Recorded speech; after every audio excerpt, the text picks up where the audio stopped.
ಅಂದ್ರೆ ಇಲ್ಲ, ಇವಾಗ ನಮ್ಮಲ್ಲಿ ಮಂತ್ರಿಗಳೆಲ್ಲ ಕ್ರಿಕೆಟ್ ಸ್ಟೇಡಿಯಂಗೆ ಟಿಕೆಟ್ ಬೇಕು ಅಂತ ಯಾವ್ದು ಸದನದಲ್ಲಿ ಮಾತಾಡ್ತಾರೆ. ಗ್ಯಾಸ್ ಬೇಕು ಅಂತ ಯಾಕೆ ಮಾತಾಡಲ್ಲ? ಎಲ್ಲ ಮೋದಿ ಮೇಲೆ ಹೇಳ್ತಾರೆ. ಮೋದಿಯಾಗ ನಾವು ಕೇಳ್ರಿ ಅವ್ರನ್ನ. ಆಟೋ ಡ್ರೈವರ್ ಓಟೆ ಹಾಕಲ್ವ ಹಂಗಾರೆ ಅವ್ರಿಗೆ? ಯಾರು ನಾವು ಹೇಳ್ತಿಲ್ವಾ? ನಾವು ಯಾರು ಕೆಲಸ ಮಾಡ್ತಾರೋ ಅವ್ರಿಗೆ ಓಟ್ ಹಾಕೋದು. ಈ ಕಳ್ಳರಿಗೆಲ್ಲ ಹಾಕಲ್ಲ ನಾವು ಎಲ್ಲ ಕಳ್ರೆ, ರಾಜಕಾರಣಿಗಳೆಲ್ಲ ಕಳ್ರೆ, ರಾಜಕಾರಣಿಗಳೇ ಕಳ್ರು. ನಾವು ಓಟ್ ಹಾಕೋದೇ ಪ್ರಜಾಕೀಯನ ಬೆಂಬಲಿಸಿ ದೇಶ ಉಳಿಸಿ ಅಷ್ಟೇ. ಬರಲ್ಲ ಮೇಡಮ್? ಮೇಡಮ್, ಜನ ಒಬ್ರು ಆ ಕಡೆ ತಿರುಗಿದಾಗಲೇ ತಾನೇ ಎಲ್ಲರೂ ತಿರ್ಗೋದು. ಯಾರು ಆ ಕಡೆ ತಿರುಗಿಲ್ಲ ಅಂದರೆ ಹಂಗಾರೆ ಕಾಂಗ್ರೆಸ್ ಅವಾಗ ಯಾರೋ ಒಬ್ರು ಓಟ್ ಹಾಕೋದ್ರಪ್ಪ. ಆಮೇಲೆ ಬತ್ತಾ ಕಾಂಗ್ರೆಸ್ಗೆ ಎಲ್ಲರೂ ಓಟ್ ಹಾಕೋರು. ಇವಾಗ ಎಲ್ಲ BJP ನೋಡ್ತಾ ಇದ್ದಾರೆ. ಹಂಗೆ ನೆಕ್ಸ್ಟ್ ಪ್ರಜಾಕೀಯ ನೋಡ್ತಾರೆ. ನೋಡ್ರಿ, ಒಂದು ಕುಮಾರಣ್ಣನ ಬೆಂಬಲಿಸ್ರಿ, ಇಲ್ಲ ಅಂದರೆ ಉಪೇಂದ್ರನ ಬೆಂಬಲಿಸ್ರಿ, ಇಷ್ಟೇ ಹೇಳ್ತೀನಿ.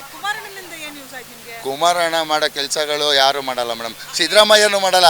ಸಿದ್ದರಾಮಯ್ಯ 17 ಬಾರಿ ಏನೋ ಮಂಡನೆ ಮಾಡ್ತಾನಲ್ಲ, ಏನದು ಬಜೆಟ್ ಮಂಡನೆ, ಅದು ವೇಸ್ಟು. ಬಡವ್ರಿಗೆ ಒಳ್ಳೇದು ಮಾಡಿದಾರಲ್ಲ, ಹೆಣ್ಮಕ್ಳಿಗೆ ಒಳ್ಳೇದು ಮಾಡಿದ್ದಾರೆ. ಸರಾಯಿ ನಿಲ್ಸೋರೆ, ಲಾಟ್ರಿ ನಿಲ್ಸೋರೆ, ಇನ್ನೇನು ಬೇಕು ಮೇಡಮ್? ರೈತರು ಸಾಲ ಮನ್ನಾ ಮಾಡೋರೆ. ಕೇಂದ್ರ ಮಂತ್ರಿ ಆಗಿರೋದಕ್ಕೆ ಎಲ್ಲ ಕಡೆ ಕೆಲಸ ಮಾಡ್ತಾ ಇದ್ದಾರೆ. ಎಲ್ಲರಿಗೂ ಕೆಲಸ ಮಾಡ್ತಾ ಇದ್ದಾರಲ್ಲ. ಹಂಗ ಕೇಂದ್ರ ಮಂತ್ರಿ ಅವ್ರೇನು ಗ್ಯಾಸ್ ಮಂತ್ರಿನಾ? ಇಲ್ಲಿ ನಮ್ಮವ್ರವರಲ್ಲ. KH ಮಾದೇವಪ್ಪ ಏನು ಮಾಡ್ತಾ ಇದ್ದಾರೆ ಮೇಡಮ್?